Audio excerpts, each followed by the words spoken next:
اور باقی جتنے بھی ویڈیوز آپ کو دیکھنے کو مل جائیں گی they are all meant for TRP. اس کے اندر آپ کو کوئی حقیقی رہنمائی نہیں ملے گی. اس کتاب کے اندر انشاءاللہ آپ کو حقیقی رہنمائی ملے گی. جو کنٹمپرری ورلڈ میں آپ کے ذہن میں قسم قسم کے اقسام کے شبہات ڈالے جاتے ہیں ان کا کلا کما آپ کو اس کتاب کے اندر دیکھنے کو مل جائے گا. ان کی دوسری کتاب ہے اور زبردست کتاب ہے، دیٹ از مذہب کا اسلامی تصور. یہ تھوڑی بہت ضخیم کتاب ہے لیکن اس کے اندر سب سے پہلے اس ایک مفروضے پر بحث کر دی گئی ہے جس میں بتا دیا جاتا ہے کہ religion should be private rather it is a private affair, اور اس کو باہر لے کر نہیں چلنا چاہیے. ایک مفروضہ ہے. یہ مفروضہ کب کھڑا ہو گیا اور پھر اس کو کس طرح سے تشہیر ملی، اور اس کے اگینسٹ میں جو راجیہ مذاہب ہیں، جو بڑے بڑے مذاہب ہیں، ان کے اندر اس مفروضے کو لے کر کتنی حیثیت ہے وہ اس کے اندر بتا دی گئی ہے. اس میں بتا دیا گیا ہے کہ ہندوؤں کے ہاں مذہب کی غرض و غائد کیا ہے، یہودیوں کے ہاں کیا ہے، عیسائیوں کے ہاں کیا ہے، بدھسٹوں کے ہاں کیا ہے، اور دین بتا دیا گیا ہے کہ اسلام مذہب کو کس نظریے سے دیکھتا ہے. اس میں اس کے بعد بتا دیا گیا ہے کہ اسلام مذہب کو اختیار کرتے ہوئے ایک انسان سے کس قسم کے مطالبے کرتا ہے، اور پھر واضح طور پر بتا دیا گیا ہے کہ اصل میں اسلام جو ہے it is the complete code of conduct. اور بتا دیا گیا ہے کہ اگر اسلام آپ کے چند جملہ معاملات جو نجی ہیں کا احاطہ کرے گا دین آپ کے جو باقی کے معاملات ہیں وہ کہاں کے ہو جائیں گے.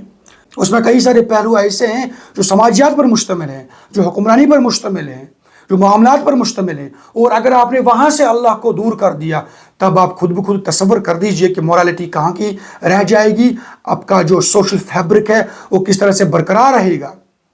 بتا دیا گیا ہے کہ ایک انسان کو ضابطے میں رکھنے کے لیے ریلیجن اس کا خدا ایک اہمیت رکھتا ہے، اور اگر آپ نے اس کو باہر نکال کر دیا دن کس طرح سے آپ امید رکھ سکتے ہیں کہ ایک انسان راہ راست پر قائم رہ سکتا ہے. یہ ملک چلانے کے لیے اللہ کے ساتھ جو معاملات ہیں ان کو فی الحال کے لیے آپ چھوڑ دیجئے، ملک چلانے کے لیے. دیٹس وائی میں نے اس سے پہلے بھی اس موضوع کو لے کر بات کی ہے کئی ساری جگہوں پر، اینڈ اس کا قصہ مختصر کرتے ہوئے میں آپ کے سامنے یہ بات رکھنا چاہوں گا کہ آپ اپنے حکمران کو دھوکہ بھی دے سکتے ہیں. آپ کا جو قانون ہے اس قانون کے اندر کئی سارے پہلو ایسے ہوتے ہیں جو آپ کی نیت کو جج نہیں کر سکتے ہیں. Nobody can judge your intentions. یہاں پر ایک معمولی سے جرم کو ثابت کرنے کے لیے کتنے پاپڑ جیلنے پڑتے ہیں، کتنا وقت لگ جاتا ہے. Why? بیکاز انسان کی حیثیت اتنی نہیں ہے، قانون کی حیثیت اتنی خطرناک نہیں ہے، حکمران کی حیثیت اتنی زبردست نہیں ہے. تو اس دل کے اندر، انسان کے دل کے اندر اگر آپ مذہب کا تصور بٹھائیں گے، اللہ کا تصور بٹھائیں گے، دین ڈیفینیٹلی وہ ازراہ انسانیت، وہ ازراہ اللہ عز و جل دیٹ اس کو اوپر کوئی دیکھ رہا ہے، جس کے سامنے اس کو کل پیش ہونا ہے، وہ آج خود اپنے جو معاملات ہیں ان کو اس نہج پر ڈھالے گا کہ سوسائٹی جو ہے مجموعی طور پر ترقی کرے گی، وہ کوئی مجرم نہیں بن جائے گا. اس کتاب کے اندر اس موضوع کو لے کر بحث کر دی گئی ہے. پھر بتا دیا جاتا ہے کہ اسلام ایک انسان سے، ایک مسلمان سے کس قسم کے مطالبے کرتا ہے. اس کے بعد تیسری کتاب دیٹ از اسلام میں بچوں کے حقوق.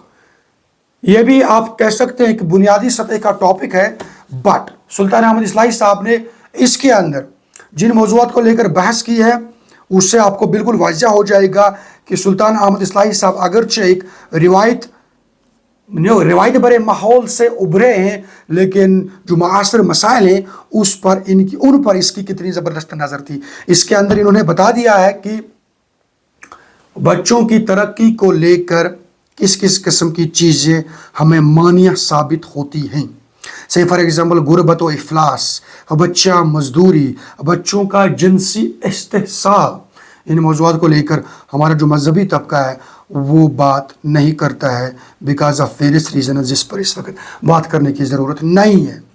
اسی طرح سے یہاں پر بتا دیا گیا ہے کہ آپ نے اپنے بچے کی تربیت کن اصولوں کو ساتھ لے کر کرنی ہے. اس میں بتا دیا جاتا ہے کہ بچہ ابھی پیدا نہیں ہوتا ہے، اسلام نے اس سے پہلے ہی اس کے رائٹس کو انشور کیا ہوا ہے، اور یہ بچہ جب اس کے بعد اس دنیا میں آتا ہے تو آپ کے اوپر کس کس قسم کے کام لازم بن جاتے ہیں۔ مزید بتا دیا گیا ہے کہ یہی بچہ آپ کے لیے پھر قیامت کے روز شفاعت، نجات یا عذاب کا ذریعہ بن سکتا ہے۔ تو اس سلسلے میں آپ بڑے چوکنے رہیں اور بچوں کی حقوق کی ادائیگی کو لے کر آپ بڑے سینسیٹیو رہیں۔ اس میں بھی جو کنٹمپرری ایشوز ہیں بچوں کو لے کر، ان کو بڑی بڑی آرگنائزیشنز بیان کرتی ہیں، ان کو بھی ایک آپ کہہ سکتے ہیں ذہن میں رکھتے ہوئے بات کر دی گئی ہے۔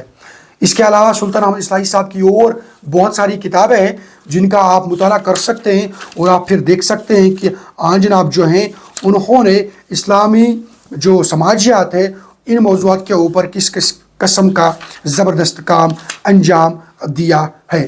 اس وقت آپ مجھے اجازت دیجیے، آپ کا بہت بہت شکریہ یہ پروگرام دیکھنے کے لیے۔ یہ پروگرام آپ کو کیسا لگا، اور یہ سلسلہ جو ہم نے شروع کر دیا ہے اس میں آپ کی کیا کوئی نئی رائے ہے، اس سے ہمیں ضرور آگاہ کریے گا۔